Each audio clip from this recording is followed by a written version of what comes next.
Kabanata 10:21. Correct. Bumukas ang pinto. Isang payat na matandang lalaki ang lumabas. Ang kanyang mukha ay pagod na at kulubot. At siya ay tila walang espiritu na parang ang buhay at katandaan ay nakakakuha ng mas mahusay sa kanya. Lumapit ang lalaki kay Thomas at umupo. Thomas. Biglang nagningning ang walang kaluluwa niyang mga mata. Tinitigan ng mabuti ang matanda. Ngumiti si Thomas. Winston. Isipin mo na nakagawa ka ng isang pambihirang tagumpay sa ikawalong ranggo bago ang iyong kamatayan. Binabati kita. Mabubuhay ka ng ilang dekada o higit pa. Napabuntong hininga si Winston. At long last, I was in closed-door meditation for so long. However, I'm still not an 8th-rank martial artist. Nasa kalahati pa lang ako. Regardless, I can definitely live for an additional 20 years. Ikaw naman. Napatingin siya kay Thomas. Ano ang balak mong gawin?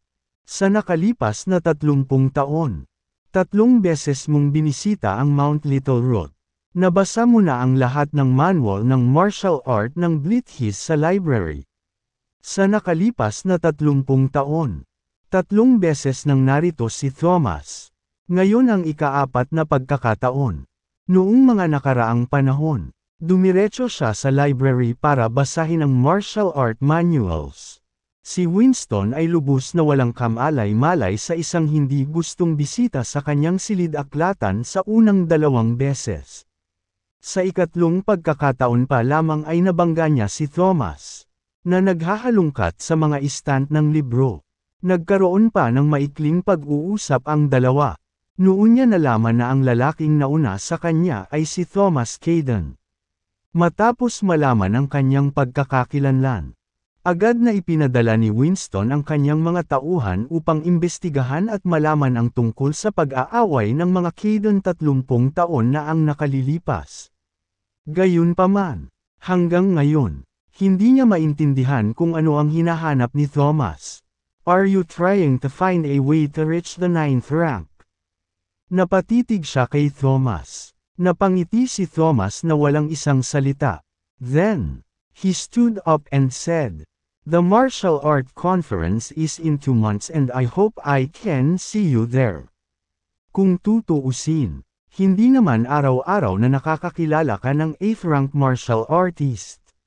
Sana hindi ka mabaigo. Ako. Pagkatapos ay umalis na siya, ayos ni ELF Sake. Centimo Sigma M hindi makapaniwala ang bilis niya. Sa isang kisap mata, nasa paanan na siya ng bundok.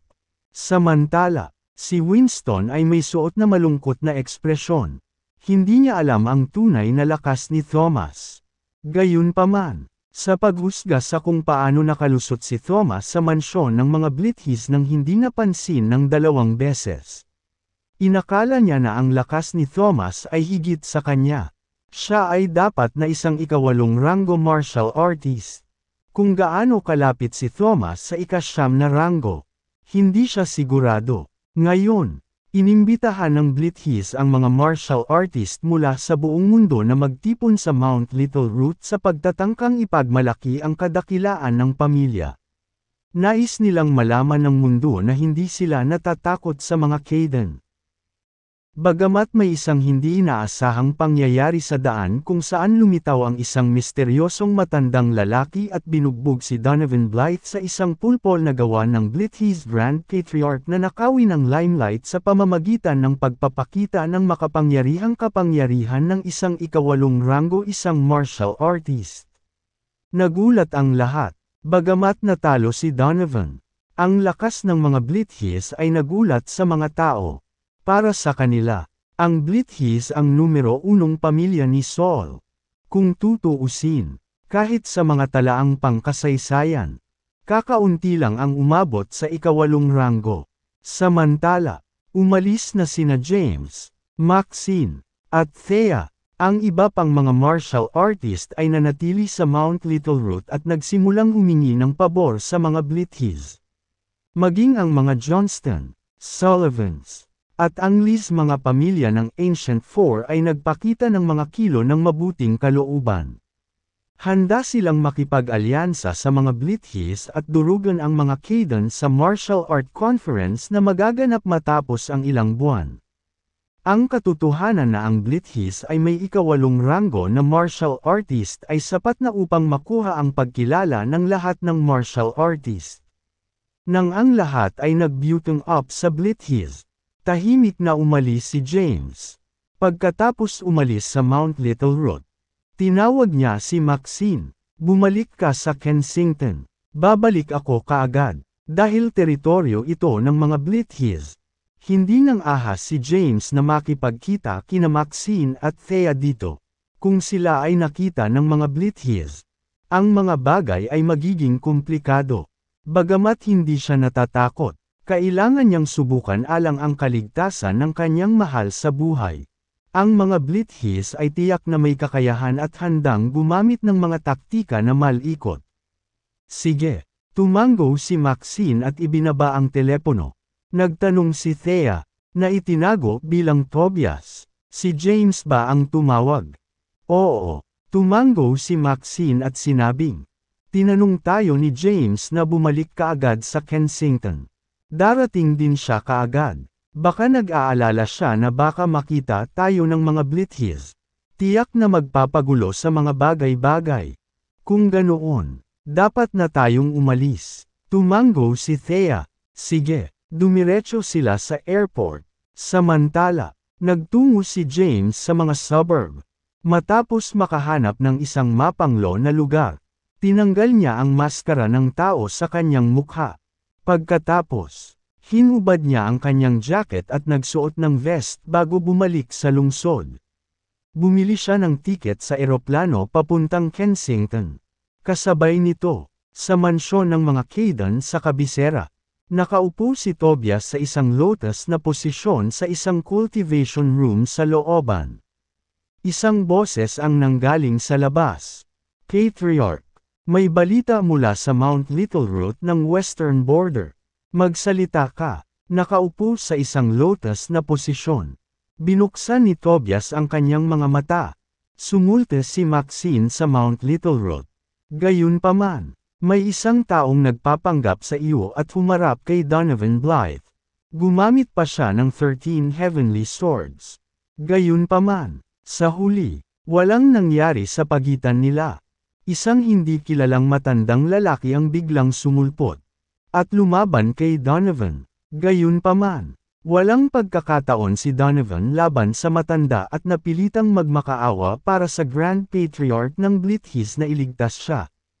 Pagkatapos, ang Grand Patriarch ng Blithies ay naglabas ng isang malakas na aura na nagpasindek sa mga martial artist na naruroon. Naabot na niya ngayon ang ikawalong ranggo. Isinalaysay ng lalaki sa may pintuan ang sunod-sunod na pangyayari. May nagpanggap sa akin at nagtangkang iligtas si James. Isang misteryosong matandang lalaki ang nagpatalo kay Donovan. Ang mga Blithies ngayon ay may ikawalong ranggong martial artist. Ayos ni ELF sa K, Centimos Sigma M. Mabangis ang ekspresyon ni Tobias. Oo, I see. Na-dismiss ka. Naiintindihan. Umalis ang tao sa may pintuan. Samantala, nakaupo si Tobias sa sahig sa isang lotus na posisyon. Nag-iisip, sino ang nagpanggap sa akin? Walang marami sa sambahayan na naglilinang ng 13 langit na espada. Sino kaya ito? Sino ang matandang lalaki na lumaban kay Donovan Blythe? May 8th-rank martial artist ba talaga ang Blythe family? Bulong ni Tobias. Minamaliit niya ang kalubhaan ng sitwasyon. Kung may 8th-rank martial artist ang Blithies, tiyak na magkakaroon ng showdown ang dalawa sa martial art conference na nagkaroon sila ng away sa Cadence. Sa pag-iisip tungkol dito, huminga ng malalim si Tobias. By Frank, this is unbelievable. I have to tell grandfather about this.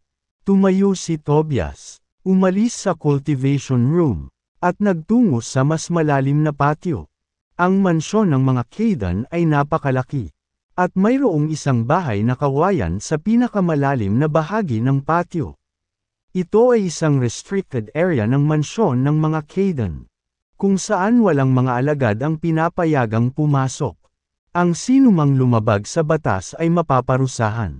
Lumapit si Tobias sa bahay na gawa sa kawayan at bumati ng may paggalang.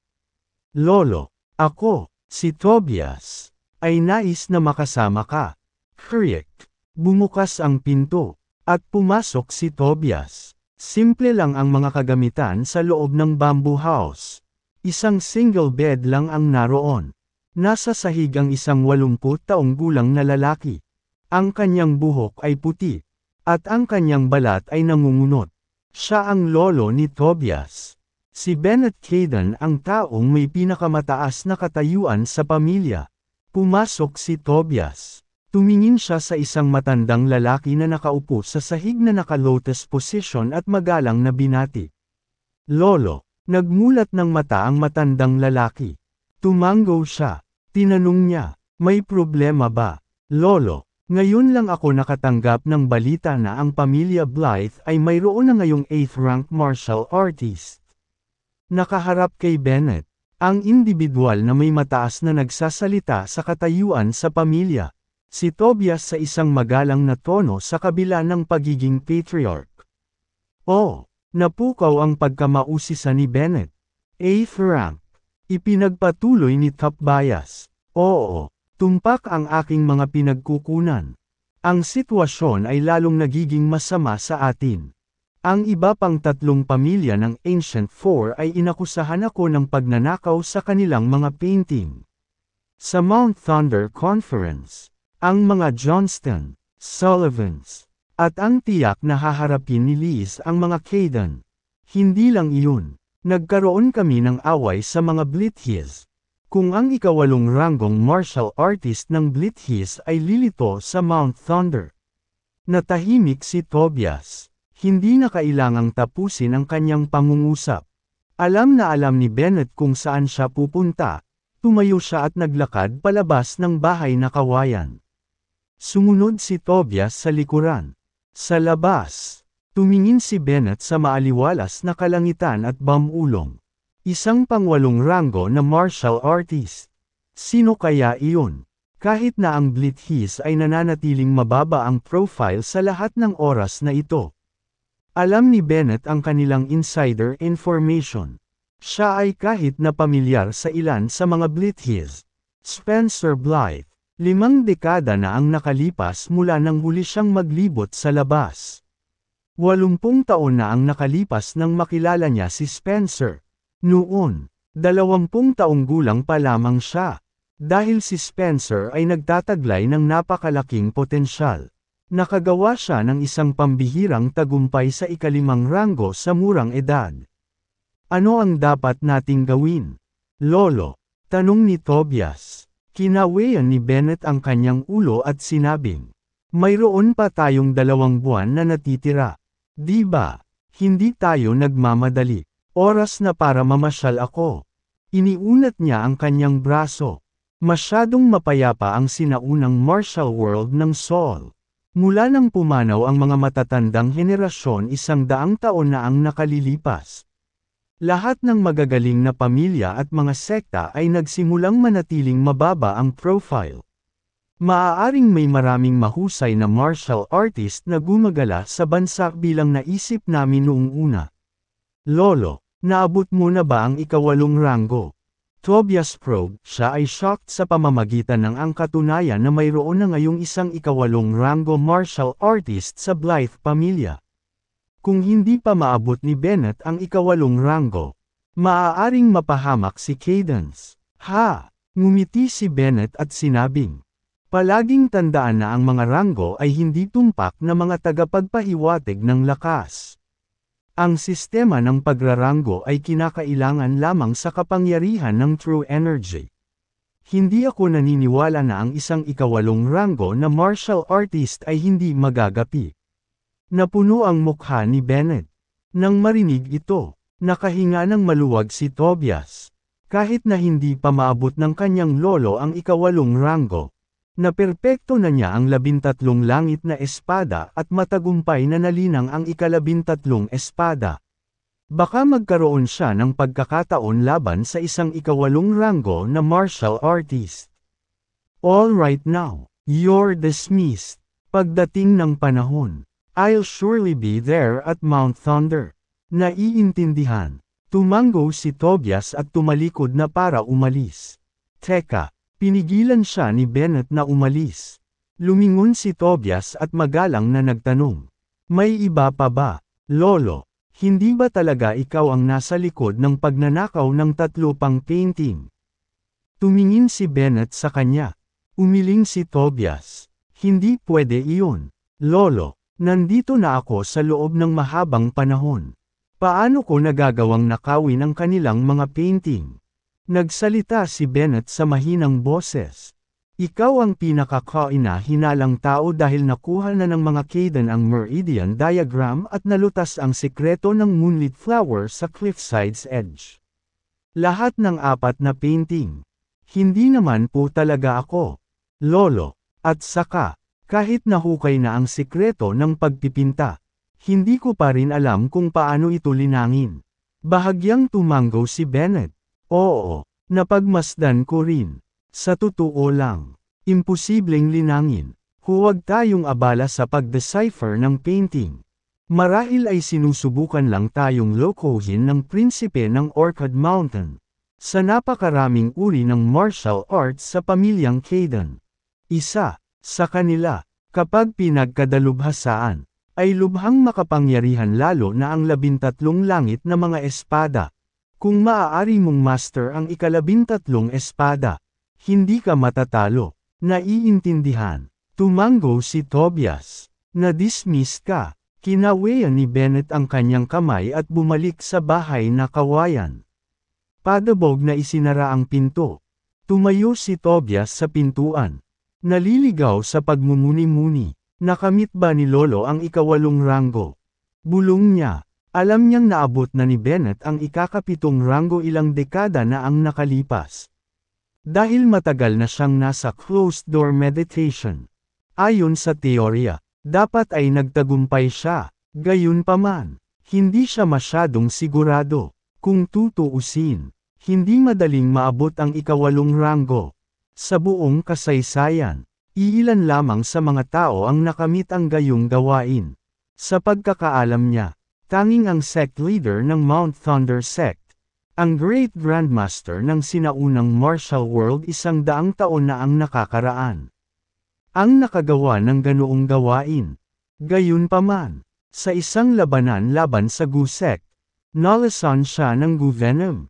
Sa isang iglap, ang kanyang true energy ay ganap na naubos at siya ay namatay doon.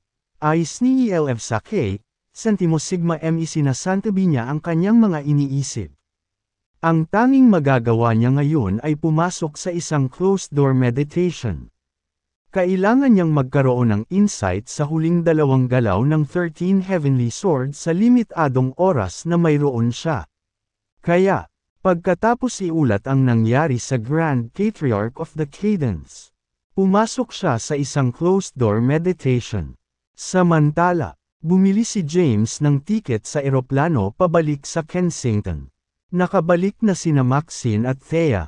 Bumalik na sila sa kinaroroonan ni Cynthia. Maxine, Thea, nasaan si James? Sa sandaling binuksan nila ang pinto. Sinimulan silang bambahin ni Cynthia ng mga tanong. Sagot ni Thea, he's doing fine. He's now on his way back. Tiningnan niya ang oras. 9 PM na. Pagkatapos ng maikling sandali, nagpatuloy siya. Dapat ay nasa susunod na eroplano siya. Kung naaayon ang lahat sa plano, babalik siya ng alas 11. Oh! Anong nangyari pagkatapos ninyong dalawa pumunta sa western border? Tanong ni Cynthia.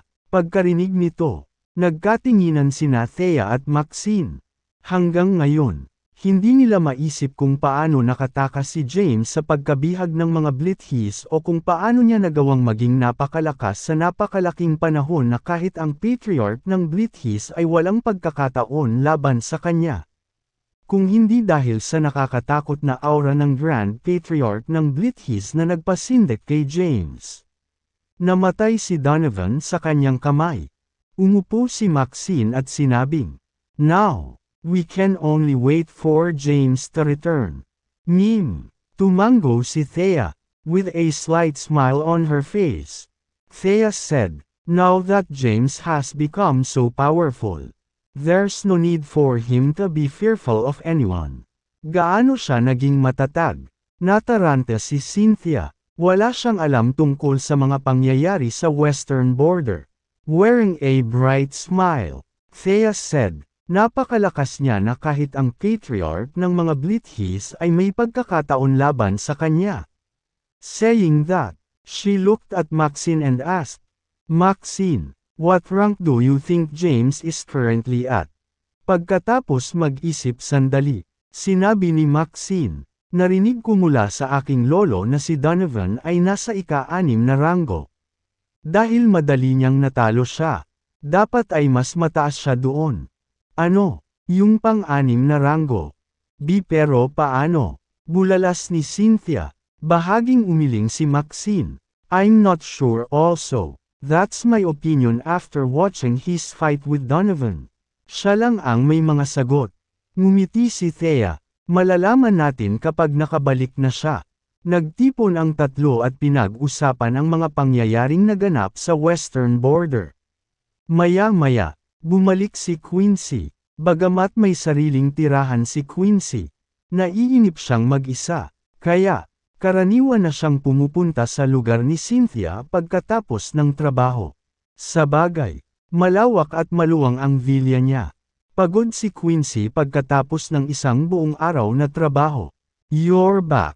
Where's James though?" Lumapit si Quincy sa kanila. Pagkatapos, inihagis ang kanyang handbag sa isang tabi. Umupo siya sa sofa. Tumango si Thea. Ligtas na siya. Dapat nandito na siya agad.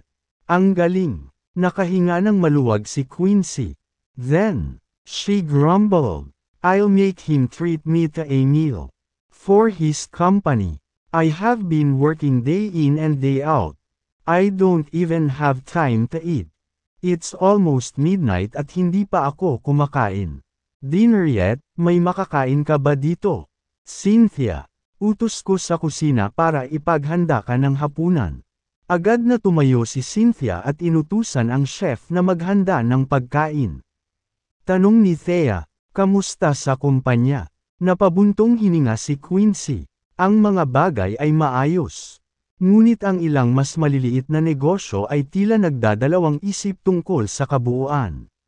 Marahil sila ay nasuhulan o na-blackmail ng Centennial Corporation, na nagsimulang bumili. Samantala, dito sa Masaye, walang anumang bago. Gamot sa ngayon. Kailangan nating magmadali at bumuo ng bagong para maipakilala ang ating presensya sa mga gamot. Kung hindi, tuluyan na tayong matabyunan ng Centennial." Siya ay sumusubok. Ngunit ang pakikipaglaban sa Centennial ay nagdulot ng pinsala sa kanya. "Nagsumikap ka." Pag-aaliw ni Maxine sa kanya. "Magiging mabuti ang mga bagay. Maghintay ka doon para sa isa pang 2 buwan. Pagkatapos ng komperensya ng Mount Thunder, magbabago ang lahat. Let's hope I survive until then." "Maliligo na ako." Tumayo si Quincy at umakyat sa taas. Huminga ng malalim si Thea. Tanong ni Maxine, "Anong problema, Thea? Bakit ka nagbubuntong hininga?" Sabi ni Thea, "Malaki talaga ang naitulong ni Quincy kay James. Ako naman, wala akong magawa para tumulong. Hindi lang yun, nanggugulo pa ako sa kanya. Napaka-walang kwenta ko. Huwag mong sabihin yan." Hinawakan ni Maxine ang kamay ni Thea at sinabing, "You've done a great job." Napatingin si Cynthia sa kanilang dalawa, ayos ni ELF sa K, Sentimo Sigma M. Naging komplikado ang kanilang relasyon. Minsan, magkaaway sila, pero ngayon, nagkakasundo na sila. Nakaramdam siya ng ganang magsalita. Gayunpaman, pinili niyang manahimik. Pagkatapos mag-shower ay bumaba na si Quincy. Walang pakialam. Nilamon niya ang pagkain na ginawa ng chef. Sa sandaling iyon, tumunog ang doorbell. Sa pamamagitan ng surveillance camera, Alam nilang si James iyon. Pinindot ni Cynthia ang isang button sa isang controller. At bumukas ang pinto ng villa. Pumasok si James. Pagpasok niya sa villa, tumayo ang lahat at tinitigan siya. Natigilan si James. Tapos, nagtatakang tanong niya, "Ano ba? May dumi ba sa mukha ko? Bakit ganyan kayong lahat?" Lumapit siya sa kanila at umupo sa sofa habang nagbubulungan. Tanong ni Maxine, "Sabihin mo sa amin kung ano ang nangyari." James, paano mo nagawang maging napakalakas sa loob lamang ng ilang maikling araw? Kahit na si Donovan ay hindi nakalaban sa iyo. At saka, paano mo malalaman ang Blythe Fist of Abomination? Hanggang ngayon, medyo tulala pa rin si James. Mapalad ako. Sa palagay ko, habang nakakulong ako sa piitan ng mga Blithies, nadatnan ko ang Grand Patriarch ng Blithies na nakagapos sa mga tanikala. Siya ay isang pick 7th rank martial artist. Habang siya ay malapit nang matapos ang kanyang buhay, ibinigay niya sa akin ang lahat ng kanyang true energy. Isinalaysay ni James ang magkakasunod na pangyayari. Nang marinig ito, lahat ay natigilan. Kabanata 10:26. Hindi pwede. Hindi sila makapaniwala sa swerte ni James. Maxine said with an envious look on her face. "You're certainly lucky, James. However, you only managed to with the potent true energy because you open up your meridian in advance."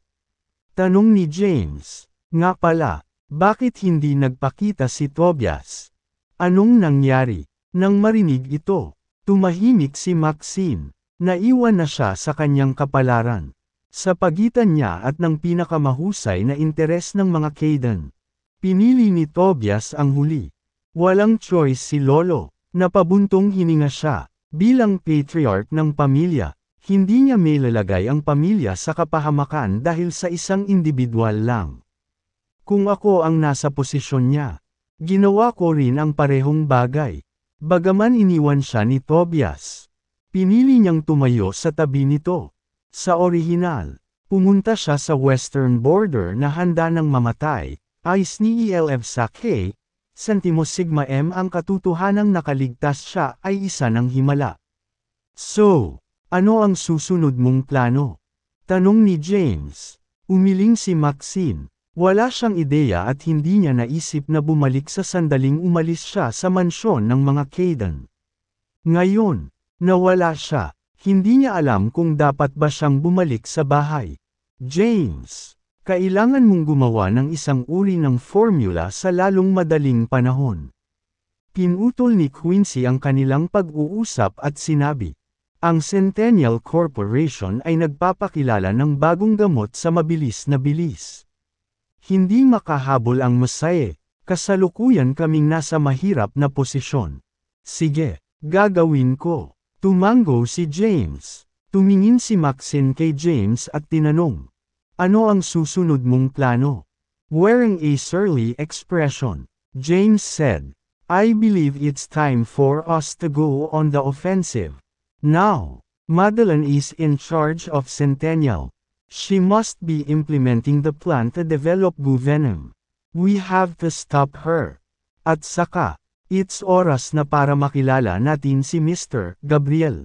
All this while, Mr. Gabriel was the one pulling the strings behind the scenes, gayunpaman. Hindi man lang alam ni James kung ano ang itsura niya, now that his strength was great boosted. He was not afraid. He had to annihilate these pests isa-isa.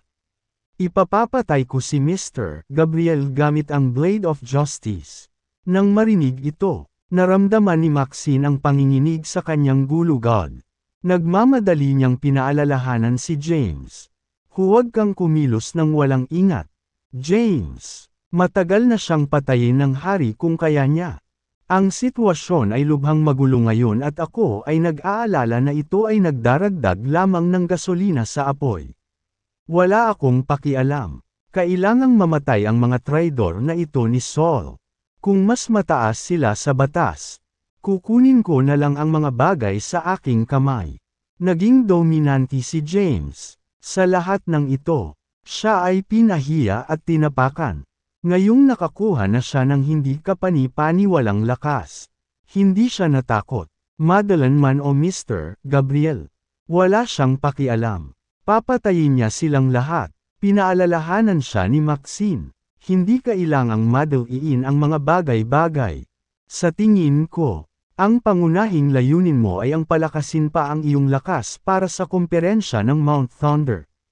Kung magagawa mong maging Great Grandmaster, susundin ng lahat ng martial artist ang bawat utos mo.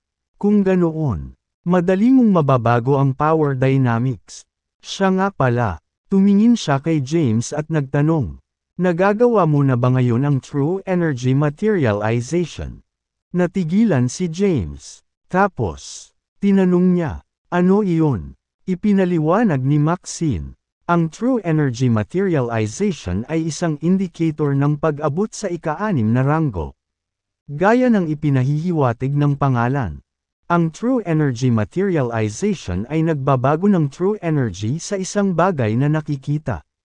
Kabanata 10:27. Maikling ipinakilala ni Maxine ang konsepto ng true energy materialization kay James. Ang true energy materialization ay ang proseso ng pagpapalabas ng true energy. Pagsubaybay dito, at pagbabago nito sa anumang hugis. Subukan mo, James. Hindi alam ni Maxine kung anong ranggo ni James sa kasalukuyan. Maging si James mismo. Iyon ay dahil walang nagpaliwanag sa kanya ng mga pagkakaiba sa pagitan ng mga ranggo. Alam niya na lamang sa pagbubukas ng kanyang mga meridian. Nakagawa siya ng isang pambihirang tagumpay sa ika-5 ranggo. Pinaganya ni James ang true energy. Ang enerhiya ay dumaloy sa mga meridian sa kanyang braso at natipon sa kanyang palad. Pagkatapos, ang puting liwanag ay kumikinang mula rito. Ngunit ang liwanag ay agad na nawala. What the hell? Naguguluhan si James. Paliwanag ni Maxine. James, dapat nasa peak 5th rank ka ngayon. Isang hakbang na lang para maabot mo ang ika-6 na ranggo. Gayunpaman, sa paghusga sa lakas ng iyong tunay na enerhiya, naniniwala ako na ito ay sandali lamang. Samantala, sa pakikipaglaban mo kay Donovan, nagawa mo lang siyang talunin dahil sa lakas ng iyong tunay na enerhiya. Higit pa sa ika-6 na ranggo na martial artist. At sa suporta ng Invincible Body CD, IC, I'm only at peak 5th rank. Nadismaya si James. Kahit na naabsorb niya ang true energy ng isang peak 7th rank martial artist. Naabot lang niya ang peak 5th rank. Napatawa si Maxine sa ekspresyon ni James. Makontento ka sa kung ano ang mayroon ka, James. Sa buong kasaysayan, ikaw lang siguro ang nakaabot ng ganoong ranggo sa iyong edad.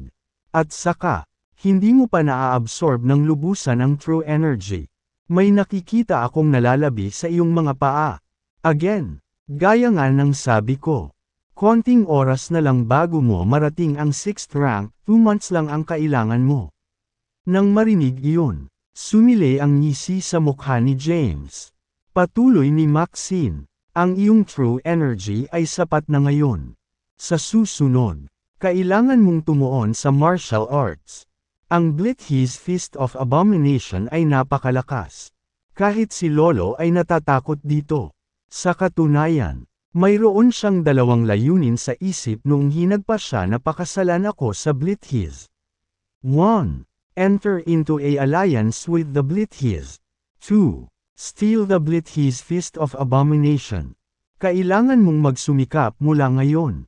Talaga, tumango si James. Alam niya ang kapangyarihan ng Blithi's Fist of Abomination.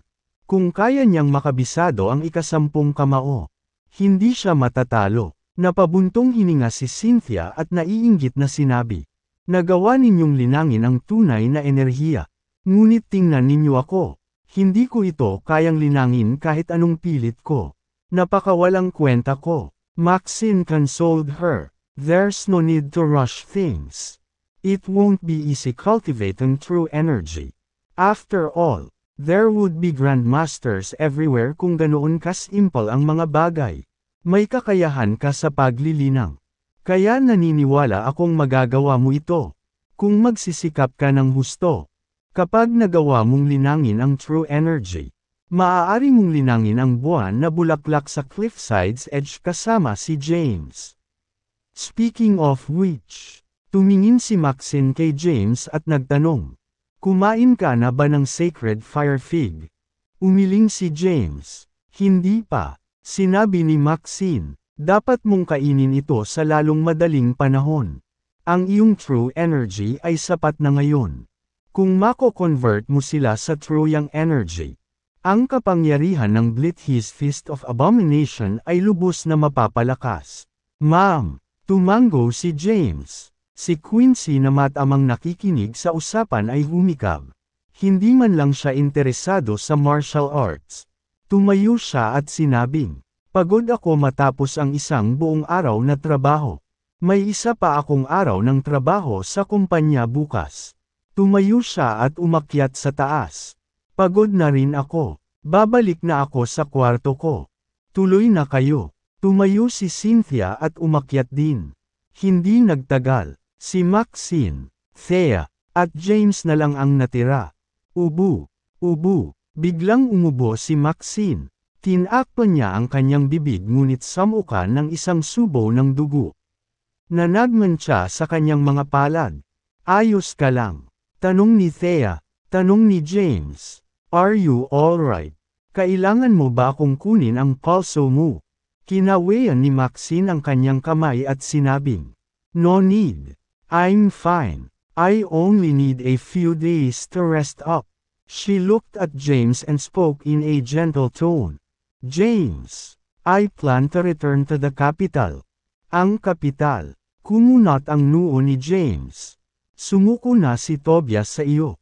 Maswerte kang nakaligtas dito. Kung hindi ko natanggap ang mana ng Grand Patriarch ng Blithi's, patay ka na sana sa Mount Little Root. At ikaw, nilingan niya si Thea at sinaway. Bakit ka ba kumilos ng walang ingat? Iyan ang patriarch ng Blithi's na pinag-uusapan natin. Isa siyang 6th rank martial artist. Madali ka niyang napatay. Nag-alala ako sa'yo. It's also partly your fault for not telling us na nakatakas ka. I was worried sick. You know. I was curious to see if Tobias will come to rescue. Gusto ko ring makita kung ano ang ginagawa ng mga Blithi's. Tumigil nga kayong dalawa dyan. Pinutol ni Maxine ang kanilang pag-uusap at sinabing, James, nag-alala talaga si Thea sa iyo. Para sa iyong kapakanan, ginawa niya ang lahat para magsanay ng martial arts. Nagawa pa niyang matutunan ang mga pangunahing kaalaman sa 13 Heavenly Swords. Nagawa pa niyang matutunan ang mga pangunahing kaalaman sa 13 Heavenly Swords. Binalak naming gamitin ang sword art para takutin si Donovan. Hindi namin naisip na hindi siya matatakot. Sa kabutihang palad, nakialam ka sa oras. O kung hindi, kinilig si Maxine sa naisip. Napatingin si James kay Thea at sinabing, salamat.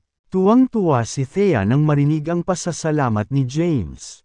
Grabang James' hand, she said with a determined face. I'm willing to do anything for you. Maxine had the good sense to stand up and say, I'm heading back to my room. Babalik ako sa capital bukas ng umaga. Pagkaalis niya, si James at Thea na lang ang natira sa sala. Samandal si James sa sofa. Darling, kailan tayo magpapakasal ulit? Napatingin si James sa babaeng katabi niya. Thea had undergone drastic changes. She was willing to end ship's hardships for his sake. Not now. After everything is over, we'll both retire and lead a easy life. Sabi ni James sa malambing na boses. Pinag-isipan niya ito. Matapos maayos ang lahat at makoronhan ang bagong hari. Magre-retiro na siya kasama si Thea. Para naman kay Quincy at Tiara. He sighed, it seemed he would be disappointing them. Nga pala, Nasaan si Tiara? Napagtanto ni James na hindi niya nakita si Tiara kahit saan. Sinabi ni Thea, may nangyari sa kanyang samahan. Bumalik siya sa kabisera ilang araw na ang nakakaraan. O anong nangyari? Natigilan si James. Umiling si Thea. Something about her Lola's life hanging by a thread. After receiving news about it, nagmadali siyang bumalik. By the way, you should go visit the Youngbloods. You're a genius doctor. After all, not to mention that you have crucified. Hanggat nabubuhay pa ang kanyang lola, dapat ay mailigtas mo ang kanyang buhay. Bumantong hininga siya, nakakaawa siyang babae. Bagamat 20 taong gulang pa lang siya. Napatingin si Thea kay James. All this while, she had been trying to think from James' perspective. Gusto niyang maging kanya si James. Gayunpaman, hindi niya nais na pabayaan din si Tiara. James, alam kong nasa isang bigkis ka ngayon. Gayunpaman, ang pag-ibig ay likas na makasarili. Hindi ako makakapagkompromiso. Kung gagawin ko, ako ang magiging pusong nadurog. Never sleep away, wala akong pakialam sa kalalabasan, at least alam kong sinubukan ko. Nang marinig ito, napagtanto ni James na si Thea ay lumaki. Ngunit hindi siya nagbibigkis tungkol sa kanyang relasyon. Pinunasan niya ang kanyang mga templo. Nagmamadaling sabi ni Thea, I'm sorry to impose this on you. Bahagyang kinaweya ni James ang kanyang kamay at sinabing, no need to apologize, in fact, I should be the one saying sorry. Kasalanan ko. Nagmamadaling sinabi ni Thea, kung hindi kita minamaltrato sa simula pa lang. Hindi sana sinamantala ni Quincy ang pagkakataon at sinundan ka sa Southern Plains para alagaan ka kapag nasugatan ka. Hindi sana siya pumasok sa puso mo. In the first place, it was kasalanan ko. I failed as a wife. Sinisi ni Thea ang sarili, hindi niya makita ang pag-aalaga at pag-aalala ni James sa kanya. Minsan, hindi alam ng isa kung ano ang mayroon sila hanggang sa mawala ito. Darling, I'm not trying to blame you. Noon, inalagaan ka niya ng walang hinihinging kapalit. Kung ako yun, nahulog na rin ako sa kanya. Pero tinanggihan mo ang mga pag-usad niya dahil ikaw pa rin. Ilagay mo ako sa iyong puso. Kaya, patuloy akong nagpapahiram sa iyo ng aking tulong sa pag-asang babalik ka sa akin. Naiinis si Thea, mahinang sabi ni James. Let's leave this for some other day. It's getting late and we should sleep. Bukas ng umaga, babalik ako sa capital kasama si Maxine. I'll try asking the king about Mr. Gabriel and visit Tiara while ako na. Ma'am, tumango si Thea. Nagtungo ang dalawa sa itaas. Gusto ni James na matulog mag-isa. Gayunpaman, persigido si Thea, kaya pumayag siya. Sa kwarto, nakaupo si James sa harap ng desk. Nagbabasa siya tungkol sa Star Energy and the Invincible Body CD sa Medical Book Volume 2. Pagkatapos niyang maligo, lumabas si Thea ng banyo na nakatapis ng tuwalya. Niyakap niya si James mula sa likod at ibinaon ang ulo sa mga braso nito. Pagkatapos, inabot nito ang kwelyo ng shirt nito at hinaplos ang dibdib nito. Darling, we've been married for so long. Let's make this relationship official. Diba? Thea gave James a flirtatious smile. She was ready to give herself to him. Besides, James was wavering. She had to do something to make James her. Lalaki naman si James. Hindi nakatiis sa panunukso ni Thea. Itinabi niya ang kanyang libro at sinabing, give me some time. Thea, hindi. Nakatulize ni Thea ang true energy at niyakap ng mahigpit si James. Pagkatapos, binuhat siya nito at inihagis sa kama. Sa sandaling iyon, bumagsak sa lupa ang tuwalya na nakatikip sa kanyang katawan. Na tumambad sa kanyang maputi at maselang balat at ang kanyang hubog na figure. Ibinaba ni James ang kanyang bantay. Tumalon siya at tuloy-tuloy na bumagsak sa sahig. Thea, bago pa siya makapagsalita, sinunggaban siya ni Thea at inihagis sa kama. Pagkatapos, nagtatagpo ang kanilang mga labi. Malambot at basa, sa pagdiin ng katawan ni Thea sa kanya. Nawalan ng kontrol si James. Sa sandaling iyon, ang tanging naiisip niya ay ang magandang katawan ni Thea. Niyakap niya si Thea at gumanti ng halik. Ang kaguluhan ang gumising kay Quincy na katabi. Nang marinig ang kaguluhan, bumangon si Quincy at kumunat ang kanyang mga kilay. What the hell? Hindi man lang ako makatulog. Hinayla niya ang kumot at sinubukang takpan ang kanyang tenga. Bagamat hindi maririnig ang mga tunog, hindi niya maalis sa kanyang isipan si James. Pagkatapos, tumulo ang mga luha sa kanyang pisngi. Alam niyang natalo siya kay Thea. Ang tanga mo, Quincy. Napahikbi siya. All this while, she had dedicated herself to James.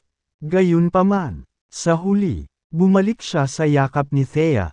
Walang kabuluhan ang kanyang pagsusumikap. Kabanata 10:30. Naluluha si Quincy. Gayunpaman, dahil ayaw niyang marinig ang iba, ibinaon niya ang sarili sa ilalim ng kumot. Sa balcony ng isa pang kwarto, nakasuot ng manipis na set ng pijama. Nakita si Maxine sa madilim na kalangitan. Nangangarap ng gising, bagamat may ibang kwarto sa pagitan nila ni James. Rinig na rinig niya ang kaguluhan sa silid nito.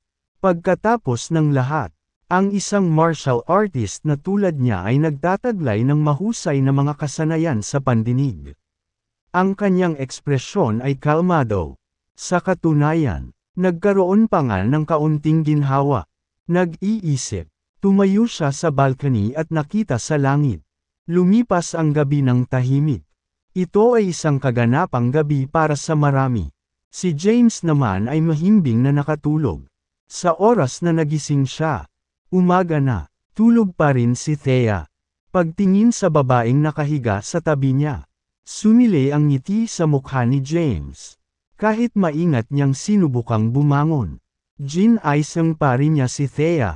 Gising ka na, darling. Binuksan ni Thea ang kanyang mga mata. Ma'am, sabi ni James habang nagbibihis. I have to return to the capital as soon as possible and ask the king about Mr. Gabriel's background. Otherwise, I'll still be in a precarious position. Hinayla ni Thea ang kumot at tinakpan ang hubad na katawan. Itinuro ang kanyang undergarment sa sahig. Namula siya, sunduin mo ako. Malakas na enerhiya ang natipon sa palad ni James at isang bagzo ng hangin ang umikot sa mga kasuotan sa hangin. Pagkatapos, lumipad ito papunta kay Thea. Sinalo ni Thea ang mga pangilalim na damit at isinuot iyon. Bumaba ang dalawa, tapos na si Quincy sa pagbibihis. Naka-professional attire siya. Nakasuot ng itim na palda na nakatali ang buhok na nakapusod at mukhang napaka-energetic. Nang mapansin sina James at Thea, saglit siyang natigilan habang binati. James, Thea, papunta na ako sa kumpanya ngayon. Then, bago pa sila makapag-react, umalis na lang siya. Kumunat ang noo ni James at bamulong. May hindi tama kay Quincy. Nagkibit balikat si Thea. Kagabi, sinadya niyang umungol ng malakas para marinig ni Quincy ang kaguluhan. Gusto niyang ipahayag kay Quincy na sa kanya si James. Kahit alam niyang madudurog ang puso niya, wala siyang ibang pagpipilian. Baka busy siya sa trabaho. She said, James. Sa sandaling iyon, bumaba si Maxine sa hagdan at sinabing, nakabook na ako ng flight ticket papuntang capital. 10:00 ng umaga, 1/3. Tumingin si James kay Maxine at sinabing, sabay tayo, nagkataon. Pupunta rin ako sa capital. I'm visiting the king to get information about Mr. Gabriel. Tsaka sabi ni Thea na grabe ang lola ni Tiara. May sakit, kaya titingnan kung ano ang magagawa ko para makatulong. Napatingin si Maxine kay Thea na nakahawak sa braso ni James at tumango. Ma'am, darling, sasamantalahin ko ang pagkakataon at babalik sa rehiyon ng militar. Ang espesyal na pagsasanay ay talagang kapaki-pakinabang. Oo naman. Tumango si James. Pagkatapos batiin ni Cynthia, umalis na siya kasama si Maxine papuntang airport. On the way to the airport, binili ni James ang flight ticket ni Maxine. Sa departure lounge, Maxine said with a coy smile, "Congratulations, James." Ha? Para saan? Natigilan si James. For your relationship with Thea. Of course. Napangiti si Maxine. Thea's a pretty nice girl. Not to mention that she's simply drop-dead gorgeous. She's worthy of the Dragon King. Nang marinig ito, namula si James. Ahem, sakay na tayo. Tumayo si Maxine at tinungo ang pila. Sumunod naman si James sa likod. Pagkatapos, sumakay sila ng eroplano papuntang Capital. Kabanata 1031 sa Capital Airport. Lumabas si Aman at isang babae. James, maghiwalay na tayo ng landas dito. Babalik ako sa mansyon ng mga Kaydan sa lalong madaling panahon at sasabihin ko kay Lolo ang nangyari sa Mount Little Root. Huminto si Maxine at tumingin kay James. She continued after a moment. Don't you worry. I won't say a word about the strength you have right now. Sige, tumango si James. Pinag-isipan ito. Pagkatapos ay idinagdag. Pagkatapos kong gawin ang mga gawain, bibisita rin ako sa mansyon ng mga Kaydan. Ang pagbisita ni James sa mansyon ng mga Kaydan sa pagkakataong ito ay para imbestigahan si Tobias. Na-curious siya sa kanyang pagkatao at sa mga detalye ng pangyayari na naganap ang 30 taon na ang nakararaan. Kahit na narinig niya ang ilan sa mga inside story mula kay Thea, ang alam niya ay kung ano ang sinabi nito. Upang malaman kung totoo ang mga ito, kailangan niyang kumpirmahin kay Tobias. Bye! Kinawayan ni Maxine ang kanyang kamay. Tumalikod, at naglakad palayo. Casual niyang pinababaw ang isang taxi sa gilid ng kalsada. Sumakay, at umalis. Napatingin si James sa pag-alis niya. Maya-maya ay kinuha niya ang phone niya at nag-dial ng number. Look into Tiara Youngblood for me. I need all of her information as soon as possible. Ang taong tinawag ni James ay si Henry sa Southern Plains. Kahit na si James ang Dragon King.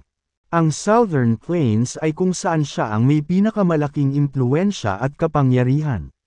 Bukod pa rito, ang commander ay may utos sa network ng katalinuhan ng capital. Ang deputy commander ay kasalukuyang namamahala sa intelligence network dahil ang dating emperor ay pumanaw na at ang isang bagong emperor ay hindi pa nakakaakyat. Wala rin siyang gagamiting capital sa intelligence network ng. Gayunpaman, si Henry ay nagpapatupad din ng ilang pagbabago habang siya ay nakapost sa Southern Plains. Halimbawa, ang pagtatatag ng isang tago na network ng katalinuhan. Habang nasa maagang yugto pa ito ng pag-unlad, simple lang ang pangangalap ng impormasyon tungkol sa isang regular na tao. Matapos makuha ang tawag mula kay James, nagpadala kaagad si Henry ng isang tao upang mag-imbestiga. Hindi nagtagal ay nagkaroon ng access si James sa lahat ng impormasyon ni Tiara. Kasama rito ang mga detalye tungkol sa mga miyembro ng kanyang pamilya. Sa kanyang pinagtatrabahuan, sa kanyang mga kita, at iba pa, sa nakalap nilang impormasyon. Ilang araw nang na-admit sa ospital ang lola ni Tiara at nasa panganib pa rin. Sinulyapan ni James ang dokumento bago pumara ng taxi. Healthstone Hospital, sabi niya pagpasok niya. Matapos ipaalam sa taxi driver ang kanyang destinasyon. Pumikit siya at nagpahinga. Samantala, sa Healthstone Hospital, sa intensive care unit, maraming tao ang nagtipon sa pasukan. May mga lalaki at babae, bata at matanda, Lahat sila ay tensyonado at nag-aalala. Sa puntong ito, isang doktor na nakasuot ng puting Amerikana ang lumabas sa ward at tinanggal ang kanyang face mask. Agad namang lumapit sa kanya ang ama ni Tiara na si Zygmunt Youngblood. "Doktor, kumusta ang sitwasyon?" tanong niya. Hindi ito umaasa. Marahan na bamantong hininga ang nasa katanghaliang gulang na doktor. Kailangan ng mabilis na operasyon. Ngunit walang angkop na atay.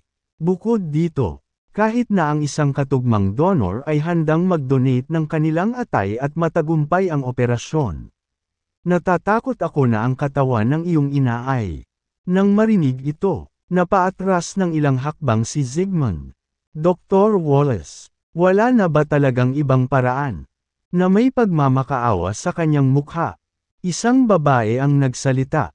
"Kailangan mo siyang iligtas." Pinayapa siya ni Dr. Wallace at sinabing, "Tiyak na susubukan naming iligtas siya kung magagawa namin."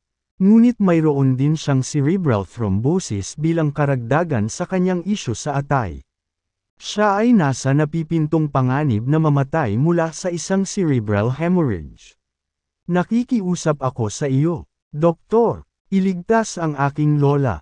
Isang dalagang mahigit 20 taong gulang lamang ang humawak sa kamay ni Dr. Wallace at nagmamakaawa. Tumutulo ang mga luha sa kanyang pisngi. Si Tiara iyon. With a frustrated expression, Dr. Wallace shook his head bago tumalikod at naglakad palayo. "Tiara, huwag kang mag-alala. Nakipag-ugnayan na ako sa mga eksperto mula sa kaharian ng Meranya. Malapit na silang magsagawa ng operasyon sa iyong lola." Lumapit ang isang binata na nasa early 20s at inabot si Tiara. Gayunpaman, mabilis itong umiwas sa pagkakahawak nito. Kabanata 1032. Tumingin sa kanya si Tiara na may luha sa mga mata at nagtanong. Is that true?"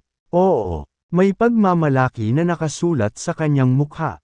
Tumango ang lalaki at sinabing, "Sa kapangyarihan at impluwensya ng pamilya Henderson sa capital, medyo simple lang na kumuha ng ilang eksperto mula sa ibang bansa. Huwag mag-alala, magiging maayos din ang iyong lola. Minor surgery lang ito. Matatapos na ito sa loob ng ilang minuto kapag dumating na ang mga eksperto." Salamat. Para bang nakakapit siya sa kanyang huling piraso ng pag-asa. Patuloy na nagpapasalamat si Tiara. "Maraming salamat, Mr. Henderson. Hindi namin alam kung ano ang gagawin kung hindi dahil sa iyo. Hindi mo lang ginawa ang mga kinakailangang pagsasaayos sa Healthstone Hospital, ang pinakamahusay na ospital sa capital. Ngunit nakipag-ugnayan ka rin, kasama ng mga dayuhang eksperto. Swerte talaga ni Tiara. Pagkatapos niyang magpakasal sa pamilya Henderson, mararanasan niya ang hindi maisip na kayamanan at mataas na karangalan. Matthew and Tiara are really a match made in heaven." Ang mga miyembro ng pamilyang Youngblood na naruroon ay pawang bumubulusok sa kanila. "Talaga," ngumiti ng malawak si Matthew. "You can be at ease. I'll really treat Tiara well. We'll get engaged after Lola recovered from her operation." Nang marinig iyon, bahagyang kumunat ang noo ni Tiara. Isang silhouette ang hindi maiwasang lumitaw sa kanyang isipan. Ngunit agad siyang bamantong hininga bilang pagbibitiw. Alam niyang imposibleng makasama niya si James. Si James ang Dragon King. Napapaligiran siya ng napakaraming mahuhusay at magagaling na babae. She was simply not the right fit for him. She had no intention of going back to Kensington to meet with James after her return this time. Bukod dito, tatanggapin niya ang kaayusan ng kanyang pamilya at pakasalan si Matthew. Samantala, si James naman ay nagmamadaling pumunta dito.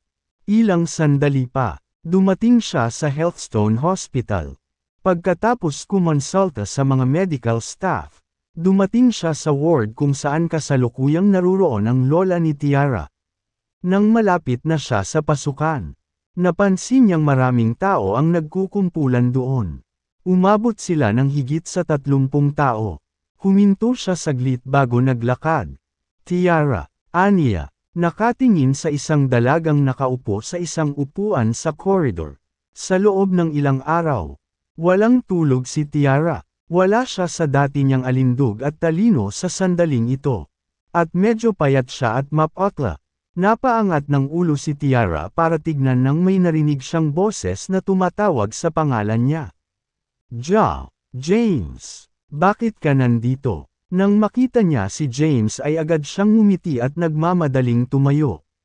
Lumapit si James at sinabing, narinig ko na may malubhang sakit ang lola mo. Kaya partikular akong pumunta para tingnan kung may magagawa ba ako para tumulong.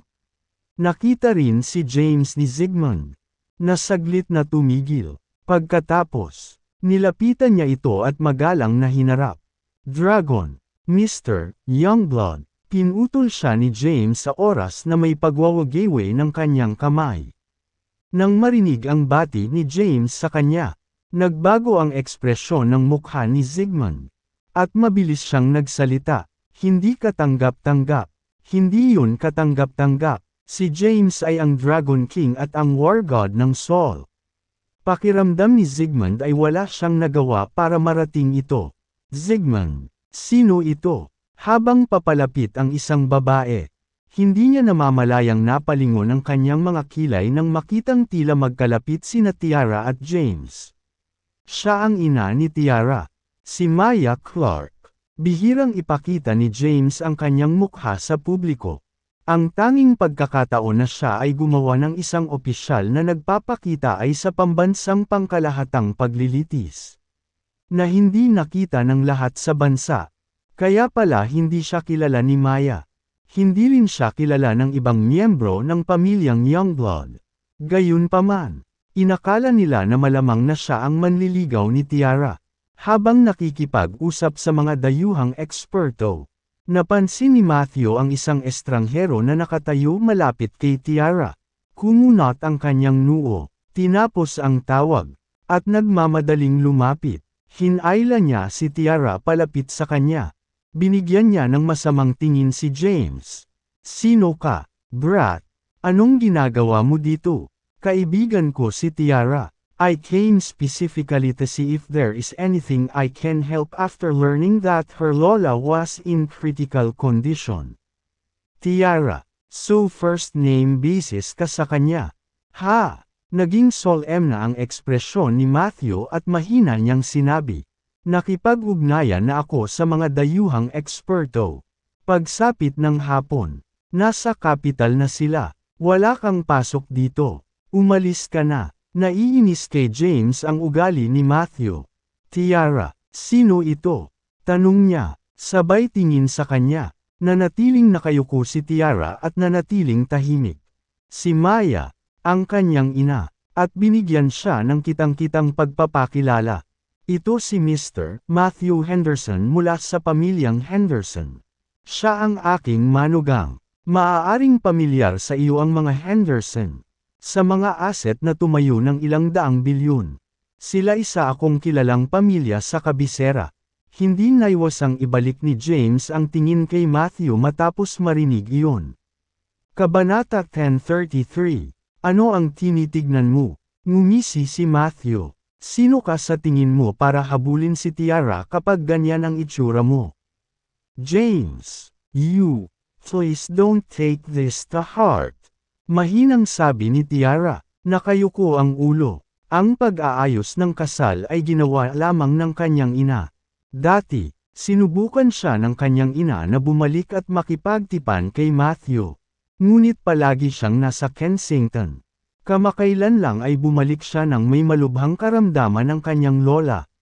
Siya lamang at ang kanyang ama ang nakakaalam sa nangyari sa Kensington. Ang natitirang bahagi ng pamilyang Youngblood ay ganap na walang kamalayan. Ibinigay ni James ang isang maliit na wave ng kanyang kamay at sinabi, nandito lang ako para makita ang pasyente. Nasa ward siya diba? Titingnan ko. Yes, nasa loob siya. May ngiti sa labi si Tiara. Ipapasok kita. Ang pagkakakilanlan ni James ay hindi alam ng iba. Ngunit alam ito ni Tiara. Siya ay hindi lamang isang bihasang sinaunang martial artist. Isa rin siyang magaling na doktor. Maaaring mailigtas ang kanyang lola kung handang tumulong si James. Anong ginagawa mo? Agad namang humakbang si Matthew at pinigilan sila. Tiara, what are you doing? This is the ICU. Even relatives are prohibited from entering. Only the attending physician is allowed. You're now letting an outsider in. J. James is a doctor. Mahinang sabi ni Tiara. Kahit na, ito ay hindi pinahihintulutan. Biglang tumaas ang boses ni Matthew at napabulalas. Saang ospital ba siya galing? Healthstone Hospital ba? Kahit siya, hindi siya autorisadong pumasok. Tsaka siya, tiningnang mabuti ni Matthew si James at naisip na hindi naman talaga siya mukhang doktor. Mukha ba siyang doktor sa iyo? Tumayo ang nanay ni Tiara at hindi sumasang-ayon. Ano bang problema mo, Tiara? Bakit nakikipagkaibigan ka na lang sa mga random na tao? Hindi magtatagal ay engaged na kayo ni Mr. Henderson. Stop interacting with these shady characters. I'm warning you. Ina, ako. Ibinuka ni Tiara ang kanyang bibig ngunit hindi makapagsalita. Lumapit si Zygmunt at sinabing, siya nga ay isang doktor. Hayaan mo siyang pumasok sa loob at tingnan. Mawawalan ng pag-asa si inay kung hindi man lang niya ito mailigtas. Alam niya ang pagkakakilanlan ni James at ang kanyang kakayahan sa medisina. Sila ay walang kapantay sa buong mundo. Siya ay hindi kailanman. Bagaman, dinaluhan ang isang pasyente na hindi sa kanya. Ngayon ay susuriin na ni James ang kanyang ina. Isa itong malaking karangalan para sa pamilyang Youngblood. Mr. Youngblood, agad na sinabi ni Matthew. Darating ang mga eksperto sa hapon. Walang anumang kapahamakan sa oras na ito. Hindi ba magiging problema ng mga eksperto kung pumasok siya sa silid at gumawa ng isang bagay na walang kabuluhan na nagpalala sa kalagayan ni Lola? Don't worry. Pagdating ng mga eksperto, magsisimula na ang procedure, at nakausap ko na ang liver donor coordinator. Hindi na sila magtatagal para makahanap ng angkop na atay. Ito, nagsimulang mag-alinlangan si Zygmunt. Si James ay isang solid na doktor. Ang sakit ng kanyang ina. Gayunpaman, ay nangyari ng operasyon. Tumingin siya kay James at nagtanong, Mr. Caden, sigurado ka bang mailigtas mo siya? Bahagyang umiling si James at sinabing, I'm not. I can't know without first looking at the patient and understand body's condition. But if I can't save her, nobody else can. Hindi siya sigurado kung mailigtas niya ito.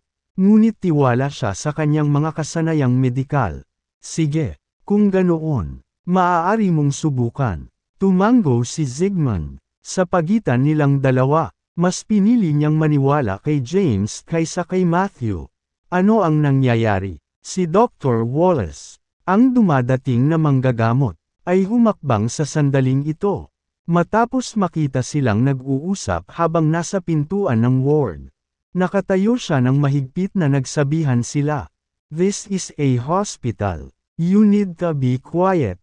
If you need to talk, go outside. Dr. Wallace. Humakbang si Matthew at tinuro si James. Ang sabi ng brat na ito ay doktor siya at gusto niyang pumasok sa loob para tingnan ang pasyente. Kaya pinatigil ko siya dito. Nang marinig iyon ni Dr. Wallace, tumingin siya kay James na nakakunot noo at nagtanong, Doktor, saang ospital? You're not yet qualified to know that. James stated nonchalantly. Hey, agad namang nguya ni Dr. Wallace.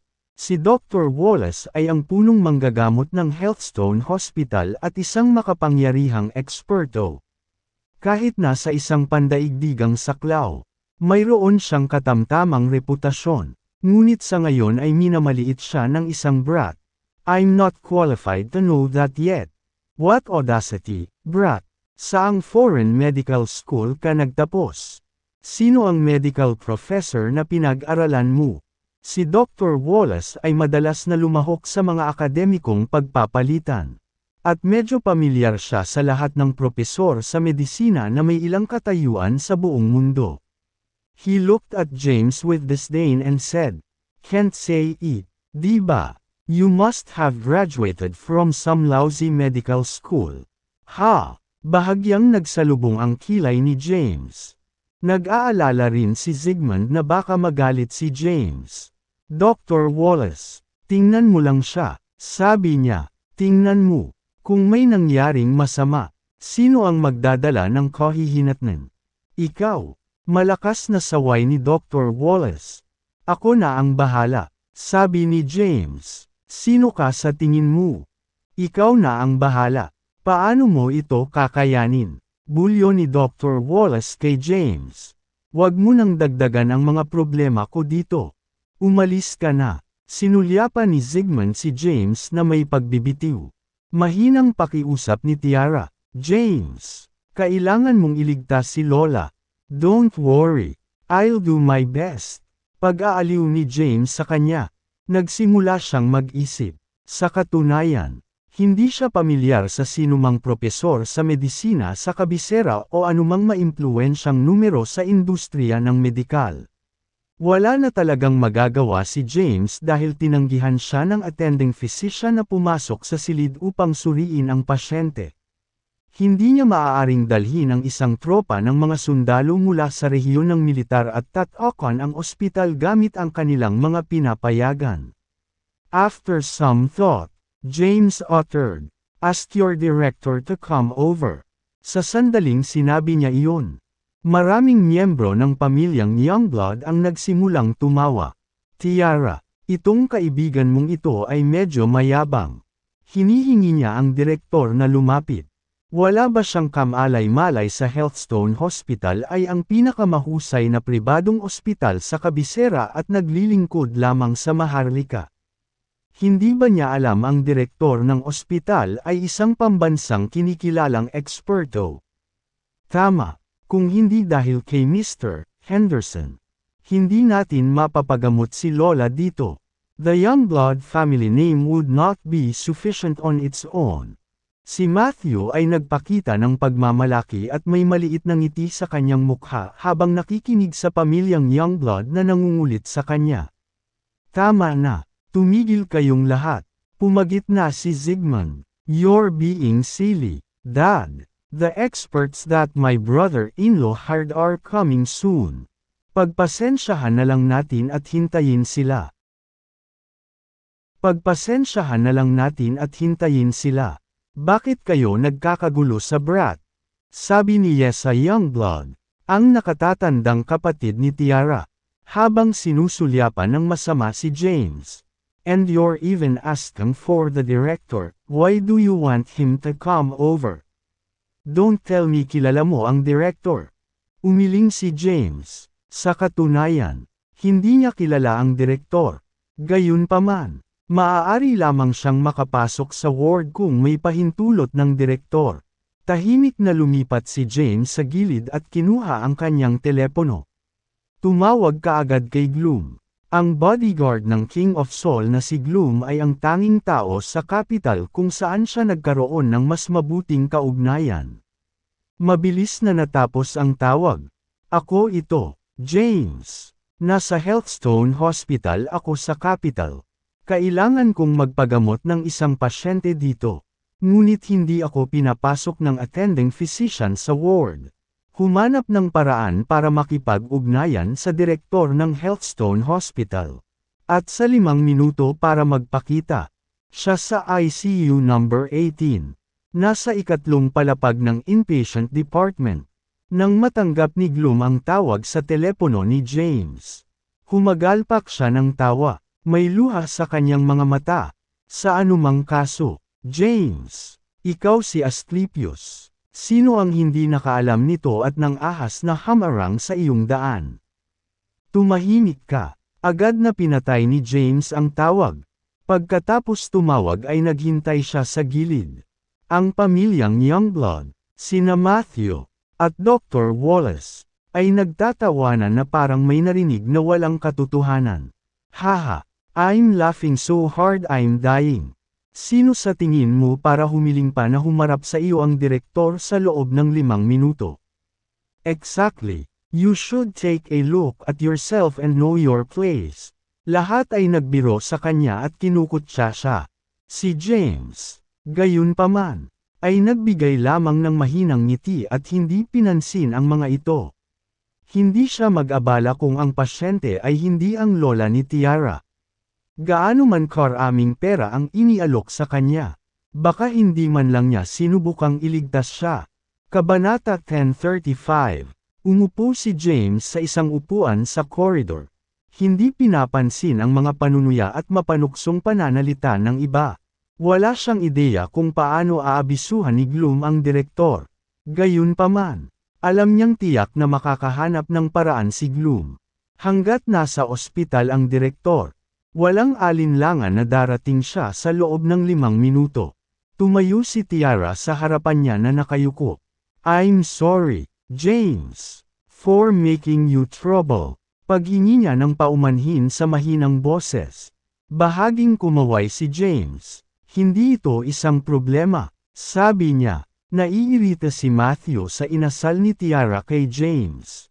Engaged na sana siya sa kanya kung hindi dahil sa kritikal na kalagayan ng kanyang lola. Pero ngayon ay nakikipaglandian siya sa ibang lalaki. Agad siyang nagalit at nilapitan sila. You asked to talk with the director. Ha! I'm eager to see if you can really summon the director today. He snapped. Hindi alam ni Matthew ang background at pagkakakilanlan ni James. Gayunpaman, hindi niya nakilala ang individual na ito sa loob ng maharlika ng kapital. Gayunpaman, nag-aalala siya na maaari talagang ipatawag ni James ang direktor na may mga espesyal na koneksyon. Iyon ay magiging kahihiyan para sa kanya. Kaya kinuha niya ang kanyang telepono at tinawagan ang kanyang nakitang kapatid sa pamilyang Henderson. Tan, it's me, Matthew. You're familiar with the director of Healthstone Hospital. Right. Call him and tell him to meet me after 10 minutes. Tama. Nasa ikatlong palapag ako ng inpatient department. Pagkatapos tumawag, nasiyahan siya sa sarili at mabilis na tiningnan si James. Why are you trying to compete with the brat? Matthew, it's not worth the effort. Eksakto, sabi ni Matthew. Dapat magpakita ang direktor pagkatapos ng 10 minuto. Kaya tiyak na darating sila. Ang mga miyembro ng pamilyang Youngblood ay patuloy na nambobola sa kanya. Nang makita kung ano ang nangyayari, nais ni Zygmunt na sabihin sa kanila ang totoo. Ngunit hindi siya nang ahas. Iyon ay dahil alam niya na si James ay palaging pinananatili ang isang mababang profile. Hindi niya kailanman ginamit ang kanyang posisyon upang mangibabaw sa iba. Bumalik sa Kensington. Kahit ang mga kalahan ay hindi alam ang kanyang katayuan nang siya ay nagpakasal sa pamilya sa loob ng mahabang panahon. Kung may sasabihin man siya ngayon, labag siya sa gusto ni James. Bukod dito, si James ay hindi na Dragon General, kundi isang sibilyan na lamang. Ang pagsasabi ni Zygmunt sa kanila ay magdudulot pa ng gulo. Hindi gaanong kumalat kay Saul ang balita tungkol sa pagbawi ni James sa kanyang posisyon. Iilan lang ang nakaalam nito. At si Tiara ang tanging tao sa pamilyang Youngblood na nakakaalam. Hindi pa niya sinabi sa kanyang pamilya ang mga pangyayaring ito. Lumipas ang mga minuto at segundo. Wala pang 5 minuto. Nagmamadaling lumapit ang isang lalaking nasa edad 50 anyos. Tumatakbo siya habang sinusuot ang coat niya. Nang nasa labas na siya ng ward ay mabilis niyang inayos ang kanyang kasuotan. Director Layton. Nang makita ang nasa katanghaliang gulang na lalaki, agad na natigilan si Dr. Wallace. Mabilis siyang lumapit at nagtanong ng may paggalang. Direktor, bakit ka nandito? Hindi pinansin ni Carl Layton si Dr. Wallace at iniskan ang mga tao sa entrance ng ward. Hindi pa niya nakilala si James at wala siyang ideya kung ano ang hitsura niya. Ngunit ngayon lang, Tinawag siya ng isang makapangyarihang figure at ipinaalam na nandito si James. Ang Dragon King. Nandito si Asclepius. Bukod pa rito, sinabi nila na pinipigilan ng isang doktor ang Dragon King na magligtas ng buhay. Sino? Sino si Asclepius? Ang direktor ay nagtanong. Ingat! Ano? Agad namang natarante si Dr. Wallace. Napatulala rin si Matthew. Asclepius. What the hell? Naglakad siya palapit. You. So you're Mr. Hayden? I'm sorry. So sorry, I'll fire the doctor right now. Mabilis na iniyuko ni Carl ang kanyang ulo at patuloy na humihingi ng tawad nang makita niyang papalapit si Matthew. May ekspresyon siya ng may multo. No, Director, I'm not. I'm Matthew Henderson. Ian. My brother. Called you. Diba? Magwala. Agad na nagdilim ang mukha ni Carl at napangiwi siya. Kung hindi ikaw si Mr. Hayden. Bakit ka nagsusungit? Gulat na gulat ang mga Youngblood habang pinapanood nila ito. Si Dr. Wallace naman ay natigilan at walang imek. Hindi niya lubos na naiintindihan ang nangyari. Hindi kaya may kahanga-hangang background ang brat. Ako ito. Isang boses ang maririnig. Napalingon si Carl sa pinanggalingan ng boses at napansin ang isang binata na nakatayo. Agad siyang lumapit at yumuko sa 90-degree na anggulo. Mr. Hayden, I'm deeply sorry. This is a blunder on the part of our hospital. I'll fire the doctor who stopped you immediately. Si Dr. Wallace ay ganap na natulala. Siya ay nagtatrabaho sa ospital sa loob ng 8 taon. Ngunit hindi pa niya nakita ang direktor na napakaamo at mababang loob. Sino ang brat na ito? Kabanata 10:36. Pagkaraan ng ilang segundo, nakabawi siya sa kanyang katinuan at mabilis na naglakad. Direktor, pasensya na. Nagkamali ako. Nakalimutan ko at nakaligtaan ang isang mahalagang tao. Ngunit kumikilos lamang ako para sa ikabubuti ng pasyente. Pakiusap. Mangyaring huwag akong tanggalin. You good for nothing. Pinuproblema mo lang ako. Nagtaas ng kamay si Carl at akmang sasampalin siya.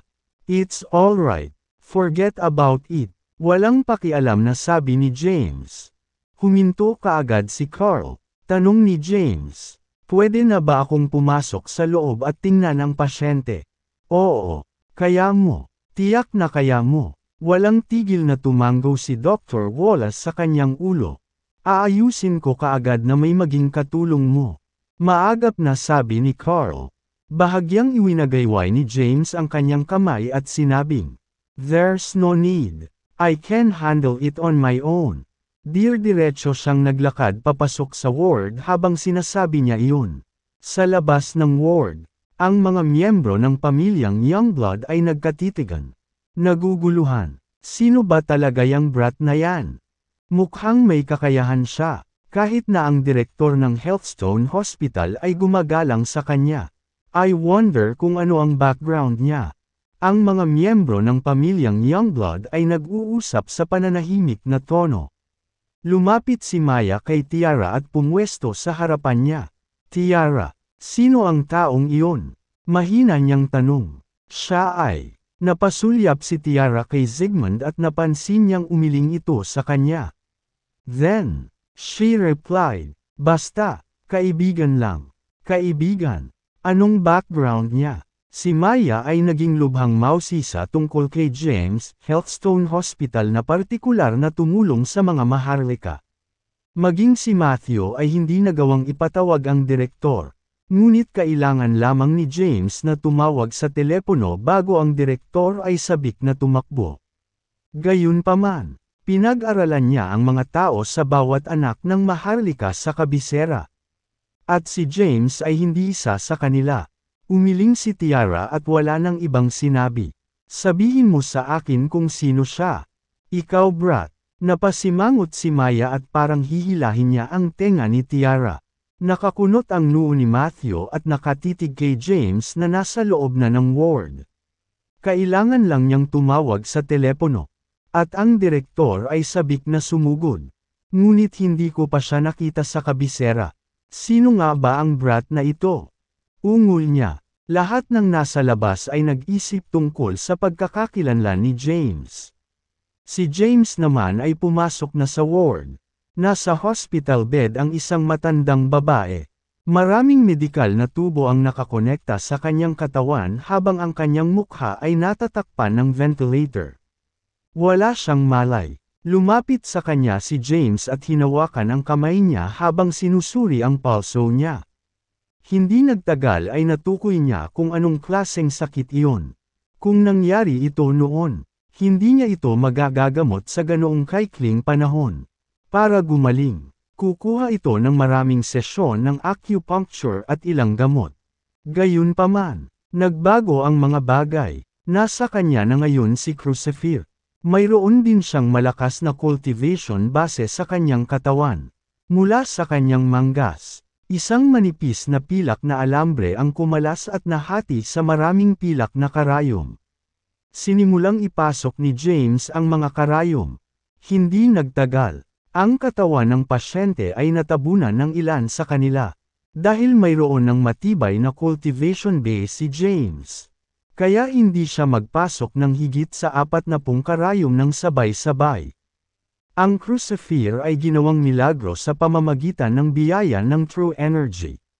Mabilis na naayos ang katawan ng lola ni Thea ng makapangyarihang True Energy. Sa loob ng 10 minuto, agad na nagising ang matandang babae na kanina pa walang malay. Sa sandaling iyon, nakaramdam siya ng pahinga sa buong katawan. "You're all good now, madam," sabi ni James pagkatapos kunin ang mga karayom. "Baka ma-discharge ka na sa ospital." Habang sinasabi niya iyon, tinanggal niya ang mga medikal na tubo sa kanyang katawan at tinanggal ang ventilator sa kanyang mukha. Bumangon ang matandang babae mula sa kanyang kama at tumingin kay James. Nagtataka, ikaw, kaibigan ako ni Tiara. May sakit ka daw at gusto niya akong pumunta at iligtas ka. May gagawin pa ako, kaya aalis na ako ngayon. Nakangiting sabi ni James. Pagkasabi ni James ng pakiramdam ay tumalikod na siya at lumabas ng kwarto. Maraming tao ang nagkukumpulan sa labas ng pinto. Mga 10 minuto silang naghintay bago bumukas ang pinto ng ward at lumabas si James. Maya-maya, nag-walk out din ang lola ni Tiara. Natigilan ang lahat nang makita nila ito. Paano? Natigilan ang lahat, lalo na si Dr. Wallace, siya ang attending physician. Kaya alam niya kung ano ang lagay ng katawan ng matandang babae. Ang isang nakasulat na paunawa ng kanyang kritikal na kondisyon ay naibigay na. Siya ay maaaring pumanaw anumang oras. Gayunpaman, ang taong iyon ay nasa ward lamang ng halos 1 minuto bago natauhan ang matandang babae. Kaya niyang bumangon sa kama at makalakad. Isa pa, base sa kanyang kutis, mukha siyang energetic. Nanay, lola, isa-isang nag-usap ang mga youngbloods habang mabilis na nilapitan ang matandang babae at pinalibutan ito. Si James naman ay naglakad papunta kay Tiara. "James, salamat." Bulalas ni Tiara na may galak na ekspresyon. "Wala lang. Huwag mo nang banggitin. Kahit na ginamit ko na ang Crucifix para pagalingin ang lola mo. Kailangan pa ring alagaan ang katawan niya. Mamaya, bibigyan kita ng Race Eta. Kailangan mong kumuha ng gamot kada ang Race Eta at siguraduhing iniinom niya ito sa oras. Magiging napakasigla at malusog siya pagkatapos ng ilang buwan na madali niyang mabubuhay sa loob ng 20 taon. I still have to say thank you. Nasa panganib si Lola kung hindi dahil sa iyo. Nitong mga nakaraang araw, hindi kumakain o natutulog ng maayos si Tiara. At pagod siya sa pag-iisip. Ngayon, maaari na siyang maging kalmado. Ayos lang. Maayos na ang lahat ngayon. Nahihirapan kang matulog nitong mga nakaraang araw. At pagod ka na, bumalik ka na at matulog ka na. May mga kailangan pa akong puntahan. Kaya hindi na ako manatili sa ospital ng mas matagal. Kung may mangyari, Tandaan na tawagan ako. Gagawin ko ang aking makakaya kung makakatulong ako. Mahinang wika ni James. Hindi siya makapagbigay ng masyadong maraming pangako kay Tiara. Dahil hindi niya kayang tuparin ang mga pangakong binitiwan niya. Kaya lang niyang gawin ang lahat para tulungan siya mula sa malayo. Sige, ibinaba ni Tiara ang ulo at marahang tumango. Matapos siyang batiin, hindi na nagsalita pa si James at umalis. Pinalibutan ng Youngbloods ang matandang babae. Si Asclepius talaga. Sino ang taong iyon? Bakit napakamangha niya? Saglit lang siya sa loob. Paano gumaling si Lola? Sino ba talaga siya? Tiara, Dad, alam mo na siguro kung sino siya. Tell us. Walang sinabi si Tiara, pati si Zygmunt. Nagpakawala ng malalim na buntong hininga ang direktor at sinabing, hindi ko akalain sa buong buhay ko na masasaksihan ko ang gayong kagilahilalas na eksena. Siya ang Asclepius ng Sol. Kung tutuusin, tiyak na hindi pagmamalabas. Tinanong pa rin ng Youngblood sina Tiara at Zygmunt tungkol kay James. Si James, gayunpaman, ay nakaalis na sa Healthstone Hospital at papunta na sa Peace Mansion. Maya-maya, nakarating na siya sa entrance ng Peace Mansion. Nariyan ba ang hari? Tanong niya sa guard sa entrance. Siya ay, bago pa makapagsalita ang guard, may narinig na boses. Itinaas ni James ang ulo at tumingin. Mula sa Peace Mansion, lumitaw ang isang nasa katanghaliang gulang na lalaki na hindi kapansin-pansing hitsura na nakasuot ng itim na kapote. At si James ay lumapit. Napangiti si Gloom nang makita siyang papalapit at sinabing, ang tagal na rin simula noong huli kitang nakita. Nga pala, ano ang nangyari sa Mount Littleroot sa western border? Nabalitaan kong dinala ka na. Pero ngayon nakatayo ka na sa harapan ko. Ligtas. Walang partikular. Bahaging umiling si James. Hindi niya sinabi kay Gloom kung paano siya nagkaroon ng lakas at pagsasanay. Iniba niya ang usapan. This time, I came to the capital to learn more about Mr. Gabriel. Since the king and Mr. Gabriel has been agreeing for such a long time. Surely he's familiar with him. Let's talk pag nasa loob na tayo. Isang magiliw na galaw ang ginawa ni Gloom gamit ang kanyang kamay. Tumango si James saka tumalikod at naglakad. Sa sandaling lumingon siya, biglang kumilos si Gloom at yumuko sa kanyang likuran. Naramdaman ni James ang pagdadala ng enerhiya mula sa kanyang likuran. Mabilis siyang umikot, itinaas ang kanyang kamay, at hinampas ang kamay ni Gloom.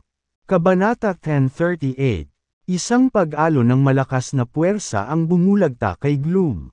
Napilit na napaatras ang kanyang katawan 7 hanggang 8 metro. Nanginginig at namamanhid ang kanyang mga braso. On them, blue veins were bulging. He had a shocked expression on his face. Ikaw, ang lakas mo. Kinuha ni James ang kanyang true energy at sinulyapan ang Gloom. Anong ginagawa mo? Are you trying to sneak up on me or it just a test? Casual niyang sabi. Nag-circulate ang Gloom ng kanyang energy. At unti-unting nawala ang sakit sa kanyang mga braso. He then put his hands behind his back, stared at James, and slowly approached him. He only smiled and spoke when he finally stood in front of James. Na-curious ako kung saang rank na ang iyong cultivation base.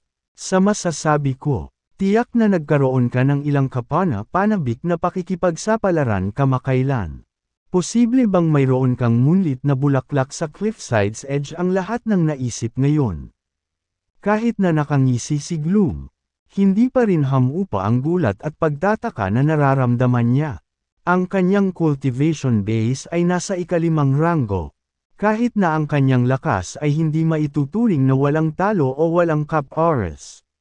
Siya ay walang alinlangan na napakalakas sa mga sitwasyon kung saan ang mas lumang henerasyon ay hindi nakikialam.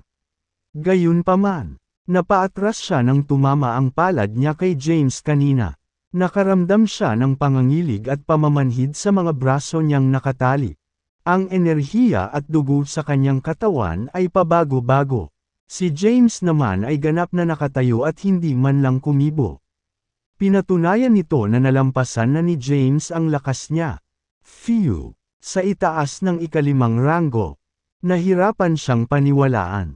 Paano naging napakalakas ng lakas ni James sa napakaikling panahon? Naunawaan ba niya ng lubusan ang moonlit flowers on Cliffside's edge? O tumaas ba ng husto ang kanyang lakas bilang resulta ng ilang mapalad na pagkikita? Ngumiti si James at sinabing, "Swerte para sa akin. Nasugatan ako noon sa mansion ng Cadence. Habang ginagamot ko ang aking pinsala, nakakuha ako ng akses sa gobernador at conception vessels. Pati na rin sa 8 extraordinary merit iyan sa tulong ng tunay na enerhiya ni Tobias. Labis akong nagsusumikap sa paglilinang nitong mga nakaraang araw. Kaya lumaki ang aking tunay na enerhiya. Talaga, bakas sa mukha ni Gloom ang hindi makapaniwala. Si James ay hindi magkakaroon ng ganoon kalakas na cultivation base kahit na nakakuha siya ng akses sa gobernador at conception vessels. Pati na rin ang 8 extraordinary meridians. Gayunpaman, hindi sinabi ni James. Kaya hindi na siya nagtanong pa. Gumawa siya ng isang malugod na kilos gamit ang kanyang kamay. Sige lang. Tumalikod na si James at umalis. Ang Gloom, gayunpaman, ay nanginginig sa kanyang mga kamay habang nagngangalit ang kanyang mga ngipin at nakakawi sa sakit. Napakasakit niyan. Sa isang marangyang sala sa loob ng Peace Mansion. Nakasuot ng tipikal na kamiseta ang Hari ng Sol at nakaupo sa sofa. May hawak siyang pahayagan at may sensinang nagbabasa nito. Nang makalapit si James, inilapag niya ang hawak na dyaryo at tinuro ang sofa sa tapat niya. Umupo ka. Umupo si James. Pagkaupo niya, isang sigarilyo ang hinagis sa kanyang direksyon. Kinuha niya ito, kumuha ng lighter sa mesa. At sinindihan. Ang Hari ng Sol ay nagtanong, "Banibisita mo ba ang kabisera sa oras na ito para sa isang tiyak na dahilan?" "Actually, it's nothing major. I'm just here to ask about Mr. Gabriel. He sent Madeline Gabriel to Kensington, which caused me a lot of trouble." Casual na sabi ni James habang hinihit-hit ang sigarilyo. "Oh talaga?" Mukhang nagulat ang Hari. Sinulyapan siya ni James at sinabing, "Huwag mong sabihing hindi mo alam iyon. Medyo nakakatakot ang intelligence network na kinokontrol mo bilang Hari ng Sol. Naniniwala ako na hindi mo malalampasan ang anumang nangyayari kay Sol. 2/3. Nambobola mo ako." Isang matamis na ngiti ang ibinigay ng Hari ng Sol. "Anong history meron si Mr. Gabriel?" Sabi ni James habang nagdidilim ang ekspresyon niya. "I'm planning to kill him with the blade of justice."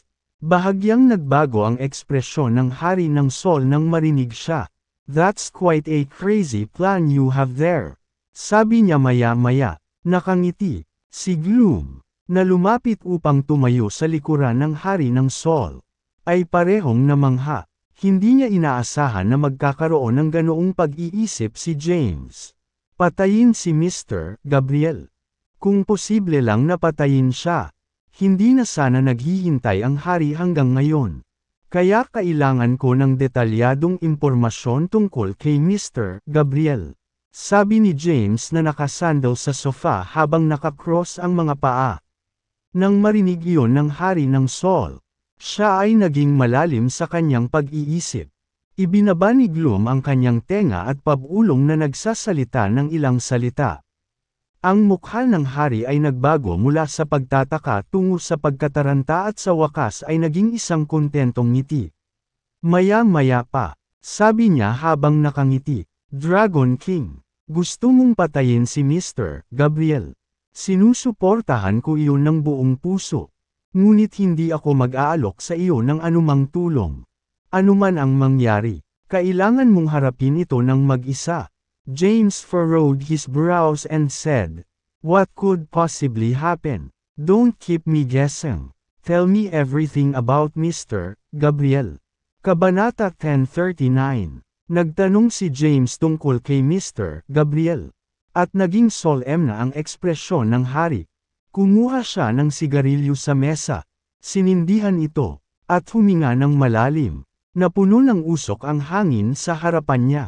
Pagkaraan ng ilang oras, nagsimula siyang magsalita ng dahan-dahan. Kapag tinatalakay ito, dapat magsimula ang isang siglo na ang nakakaraan. Naintriga si James nang marinig ang mga salitang ito.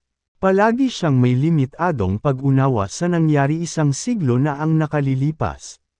Alam niya lamang na 100 taon na ang nakalilipas. Ang unang hari ng Seoul ay nakipagtulungan sa mga sinaunang martial artist ng Seoul upang palibutan at sirain ang Gu sect. Hindi na raw mabilang na buhay ang nasawi sa labanan. 100 taon na ang nakalilipas. Nagsimula ang mga agresor ng pagsalakay. Si Seoul ay nasa matinding pagkabalisa. Sa bawat rehiyon, nabuo ang mga puwersa ng paglaban. Sa maraming puwersa ng paglaban, ang brigada na pinamumunuan ng Gu sect ang pinakamakapangyarihan. Gayunpaman, ginawa ng Gu sect hindi malinis ang intensyon, hindi lamang nila nais na palayasin ang mga mananalakay. Ngunit nais din nilang gumanti sa pamamagitan ng pagsakop sa kaaway na bansa at pagtatangkang pag-isahin ang buong mundo. Higit pa rito, ang mga estratehiya ng Gu sect ay masama. Ginamit nila ang Gu venom upang lituhin at lason ang isipan ng mga tao. Sa huli, ang lahat ng rehiyon ng bansa ay nagsama-sama at pinatalsik ang mga agresor. Ang imperyo ng Seoul ay naitatag. Ngunit ito ay malayo sa kapayapaan sa bansa. Ang pinuno ng pamilyang Maverick ng Gu sect ay nagtaguyod na samantalahin ang pagkakataong ito upang palawakin ang teritoryo at pamunuan ang isang hukbo upang maglunsad ng pag-atake sa buong mundo. Naniniwala ang iba na dahil kamakailan lang na-stabilize ang Seoul, dapat nitong pagalingin at palakihin ang populasyon nito. Hindi nararapat na magsimula ng labanan. Ngunit naganap ang salungatan sa Gu sect. Sa labanang ito, ang unang hari ng Seoul ay nakipagsanib puwersa sa mga martial artist sa Seoul. Sa Mount Thunder sect bilang nangungunang puwersa, kasama ang 2 pang pamilya ng Gu sect, pinalibutan at inatake nila ang pamilyang Maverick. Hindi mabilang ang nasawi sa labanang iyon. Maging ang Mount Thunder sect leader noong panahong iyon ay nalinlang. Nalasan ng Gu venom, at namatay sa labanan. Pagkatapos noon, nag-aalala pa rin ang hari sa 2 pang pamilya at inisip niya na hindi dapat umiral ang Gu technique. Kaya, pinunasan niya ang pamilyang Davis at ang pamilyang Owen din. Simula noon, nawala ang Gu sect nang wala isang bakas. Gayunpaman, ang pinuno ng Gu sect noong panahong iyon ay maaaring nahulaan na ng haring sasalakayin siya. Kaya't binigyan niya ang kanyang sarili ng paraan upang makatakas. Sa labanan sa taong iyon, si Callan Maverick, ang pinuno ng Gu sect, ay nakatakas. Namatay ay ang kanyang kababata na nagpapanggap sa kanya. Matapos makinig sa puntong iyon, sa wakas ay nalaman ni James ang katotohanan tungkol sa labanan sa Gu sect 1 siglo bago. Kinailangan niyang magtanong. Si Mr. Gabriel ay talagang inapo ng Gu sect leader. Naalala ni James ang taong nagpakita sa Mount Arklands nang kinidnap ang kanyang lolo.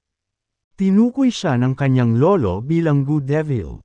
At nagbago ang ekspresyon ni Tobias nang marinig niya iyon. Ano ang koneksyon ng Gu Devil at ng Gu sect leader na si Callan? Siya ba ay disipulo niya? O sila ba ay iisa? Tumango ang hari at sinabing, tama, siya ang disipulo ni Callan. Kung siya man ay apprentice niya o ang kanyang disipulo ay hindi pa rin malinaw. Ang tanging alam lang namin ay hindi nag-iisa si Mr. Gabriel. Lahat ng mula sa sekta ni Callan noong 1 siglo na ang nakakaraan. Nasa likod niya, 1 siglo na ang nakalilipas. Ginamit ni Callan ang kanyang compound upang magpanggap bilang kanyang sarili. Iyon ay kung paano siya nakaligtas sa labanan.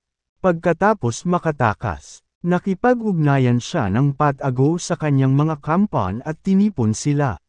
Sa nakalipas na siglo, nakapagtatag sila ng matibay na pundasyon para sa kanilang sarili kay Saul, napakahirap na alisin ang mga ito.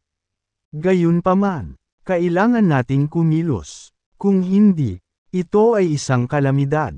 Labis na nag-aalala ang hari. Sa paglipas ng mga taon, sinisikap kong alamin kung sino ang mga kaalyado ni Mr. Gabriel ng palihim. Ngunit kahit paano ko tingnan ito, walang gaanong impormasyon. Gayunpaman, kung mamamatay si Mr. Gabriel, lahat ng kanyang mga kaalyado ay agad na babangon. At ang mga inapo ni Callan ay maaaring gawin din ito. There would be a chain of events following Mr. Gabriel's death. Dahil dito, we never did anything to harm Mr. Gabriel for all these years. Kung kikilos kami, hindi namin kakayanin ang mga kahihinatnan. Sinulyapan niya si James habang sinasabi ito. Ngunit ngayon ay dumating ang pagkakataon. Si James ay napaisip din ng malalim. Ang mga salita ng hari sa pangkalahatan ay maaasahan. Dahil alam ni James ang tungkol kay Rain Maverick. Iyon ang taong nilason siya ng Goo Venom sa Mount Thunder Pass noong panahong iyon. Gayunpaman, hindi niya naiintindihan kung bakit pinili ni Rain na lasunin na lang siya ng Goo Venom kaysa patayin siya kaagad. Gaya ng walang alinlangan na gagawin ng emperador. Hindi ba iyon ang pagbibigay lamang sa kanya ng pagkakataong mabuhay? Tapos yung lolo niya, ayon sa espekulasyon ni Maxine, ang nasa likod ng emperor ay ang kanyang lolo. Kung ganoon nga, baka kakampi ni Mr. Gabriel ang lolo niya. Kabanata 1040. Ang lolo ba niya ay nasa likod ni Mr. Gabriel? O nakikipag-collaborate lang siya kay Mr. Gabriel? Bahagyang natarante si James. James, I think you can make your move now. Sabi ng hari habang nakatingin kay James. After regaining his composure, James said while nodding, I intend to do so. What rank is Mr. Gabriel's strength at? I'm not sure. Mr. Gabriel has always been shrouded in mystery. He rarely shows his face and never fight an outsider before. According to our intel. Ang lakas niya at least nasa 6th rank. Pero malabo kung anong klase ng martial arts na natutunan niya. Sabi ng hari habang umiiling. Ang iyong intelligence network ay sumasaklaw sa buong mundo. May nakita ka bang impormasyon tungkol sa kinaroroonan ng aking lolo sa mga nakaraang taon? Tanong ni James. Buhay pa ang kanyang lolo. Sigurado siya dito. Sigurado rin siya na ang pangyayari sa Mount Arklands ay ganap na orkestra ng kanyang lolo. Ang layunin ay lituhin si Tobias o lituhin ang mga tagalabas. Gayunpaman, bakit ginawa iyon ng kanyang lolo? Bakit siya nagtago sa dilim? Natakot ba siya sa isang tao? Hindi pa siya nakakasigurado sa alinman sa mga iyon. The king gave James a glance, then he shook his head bahagyang. I've never found anything. Gayunpaman, nagkaroon ng maraming aksyon sa God King Palace kamakailan. Si Thea ay naging isang martial artist at ang God King token ay nasa kanya. Ito ay maaaring matukoy na ang may-ari ng ang Diyos Haring Palasyo ay si Thomas. At ang pangyayari sa Mount Arklands. Pagkatapos ng maikling sandali ng katahimikan, nagpatuloy ang hari, siguro ay binalak ng iyong lolo. Si Thomas, baka buhay pa siya ngayon. Hindi man lang nagulat si James na ang hari ay mayroong impormasyong ito. Ito ay ang hari ng Saul. Kung tutuusin, siya, walang alinlangan, ang taong may pinakamaraming kapangyarihan at kayamanan kay Saul. Ang kanyang bodyguard sa tabi niya ay napakalakas na. Maaaring isipin ng isa kung anong uri ng kapangyarihan ang mayroon siya sa likod niya. James, kailangan kong sabihin ang isang bagay na hindi ka nais-nais. Ang iyong lolo ay hindi isang mabuting tao. Siya ay gumagawa ng komplikadong mga pekona. Dapat kang maging maingat at huwag hayaan siyang samantalahin ka. Paalala ng hari ng Sol. Mukhang determinado si James habang umiiling. Hindi. Kung buhay pa talaga ang lolo ko.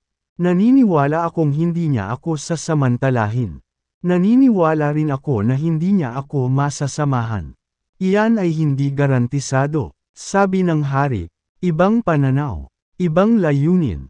Kahit na hindi ako sigurado kung ano ang layunin ni Thomas o kung ano ang sinusubukan niyang makamit. Maaari kong tiyakin sa iyo na tiyak na nakipag-ugnayan siya kay Mr. Gabriel. Nakipag-ugnayan pa nga siya. Kasama ang organisasyon sa likod ni Mr. Gabriel at nagtatrabaho sa kanila. Inakala na ni James ang mga ito. Gayunpaman, wala siyang anumang patunay. Matigas niyang sinabi, kung talagang dyablo ang aking lolo na sumisira sa bansa at sa mga tao nito. Tiyak na parurusahan ko siya kung kinakailangan ng hustisya. Hindi ko tulungan siya. Alam ni James kung ano ang ikinababahala ng hari. Nag-aalala lang siya na susuportahan ni James si Thomas at laban kay Saul. Bilang commander ng Black Dragon Army, hindi siya gagawa ng anumang bagay na makakasama sa mga tao. Taos-puso siyang umaasa sa kanyang lolo ay hindi ganoong uri ng tao at hindi niya kailangang gawin iyon anumang oras sa darating. Ang mga salita ni James ay nagpatahimik sa hari. Patayin mo si Mr. Gabriel. Pero hindi kita matutulungan. Higit pa rito, hindi tiyak kung ano ang mangyayari pagkatapos mapatay si Mr. Gabriel. Gayunpaman, kailangang gumawa nito.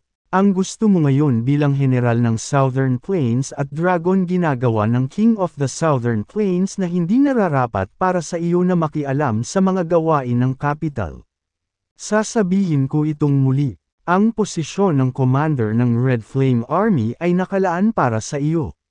Sa pamamagitan ng pagkuha sa Red Flame Army, ikaw gain the authority to enforce the law bilang resulta. Magagawa mong harapin ang mga kahihinatnan ng pagkamatay ni Mr. Gabriel ng paisa-isa. Tumango si James, hindi na siya tumanggi sa pagkakataong ito. Napangiti ang hari nang mapansin niyang tumango si James. Naway magtagumpay ka, Dragon King. Kung maalis mo ang cancerous na tumor na si Mr. Gabriel. Talagang magiging bayani ka ng ating bansa. Manatili ka muna sa kabisera ng ilang araw. Kailangang may boto sa Kongreso para magpasya kung gagampanan mo. O hindi ang tungkulin bilang commander. Hindi mahalaga kahit nasabihin ko ito. Sige, tumango si James at tumayo. Kukunin ko ang aking bakasyon ngayon.